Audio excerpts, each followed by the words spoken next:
প্রিয় শিক্ষার্থী বন্ধুরা, তোমাদের পঞ্চম শ্রেণীর 10 পৃষ্ঠা যে খালি ঘরটি আছে 3 নম্বরের 1, 2, 3 এই অঙ্ক 3টি করে দেখানো হলো।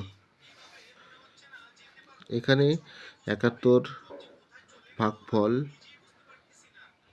ভাজক 139 এবং খালি ঘরে 9 খালি ঘর 5, 3, অর্থাৎ এখানে আমরা 71কে 7 দিয়ে 7 বার নেব। 139কে 9 বার 139কে 7 দিয়ে গুণ করলে হবে 973, অর্থাৎ এখানে 9 বসবে খালি ঘরের। এর থেকে বিয়োগ করব। 5-এর মধ্যে 3 বার দিলে 2, 9-এর মধ্যে 7 বার দিলে 2, 9-এর মধ্যে আমি 0 পাবো, 0 বসে না, অর্থাৎ এখানে 3 নামাবো। অর্থাৎ এখানে হচ্ছে 223।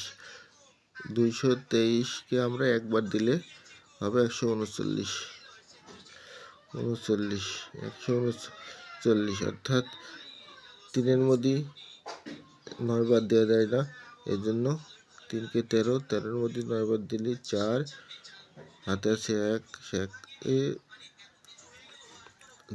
3 আর 1 4, তাহলে 4-এর সাথে কত বার দিলে 8 হবে, অর্থাৎ 4-এর মধ্যে থেকে 12 বার দিলে 8 হবে। এখানে 2 বসবে, হাতে আছে 1, 1 আর 1 2,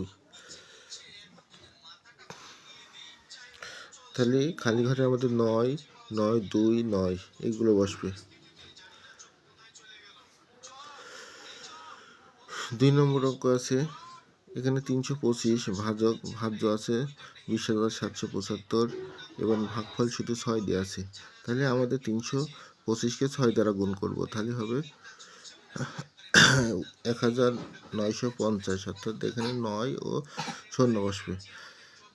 সেক্ষেত্রে ভাগ করবার বিয়োগ করতে হয়, আমরা বিয়োগ করব। 7-এর মধ্যে 0 বার দিলেই 7, 5, 4-এর মধ্যে 5 বার দিলে তাহলে 14-এর মধ্যে 5 বার দিলে 9, হাতে আছে 1, 10, 10-এর মধ্যে 10 বার দিলে 0। ক্ষেত্রে আমাদের এখন পেলাম 97, 5টা নামাবো, তাহলে 5 বসলে খালি ঘরে।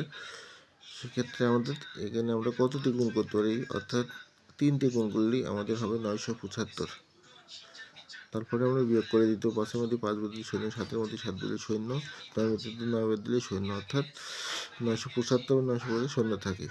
এখন আমাদের ভাগফল হলো 63, ভাজ্য হচ্ছে 20,475 এবং ভাজক 325, ভাগফল 0, ভাগশেষ 0। 3 নম্বরটা অঙ্ক আছে, এখানে ভাজক শুধু 3 দেওয়া আছে এবং ভাজ্য 4, খালি ঘর 0 দেওয়া আছে। এখানে ভাগফল 2 দেওয়া আছে। সেক্ষেত্রে আমরা এখানে কত গুণ করতে পারি, 2 দিয়ে গুণ করতে পারি। তাহলে ভাজকের খালি ঘরে 2 বসবে, তাহলে 2 দ্বিগুণ 46, দুবার যায়, ওখানে 2 বসানো আছে। এবারটা বিয়োগ করতে হবে। 7-এর মধ্যে 6 বার দিলে 1, 4-এর মধ্যে 4 বার দিলে 0। সেক্ষেত্রে আমাদের এবারটা আমাদের এখানে 23 দিয়ে, এখানে 10-এর ভাগ যায় না, এখানে আমরা 0 দিয়ে গুণ করতে পারি। তাহলে 0 ভাগফলের জায়গায় 0 বসবে। এখানে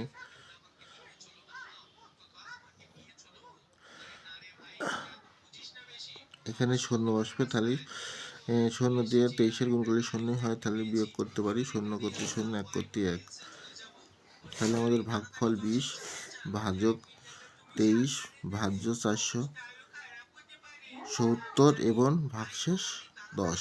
ধন্যবাদ সকলকে।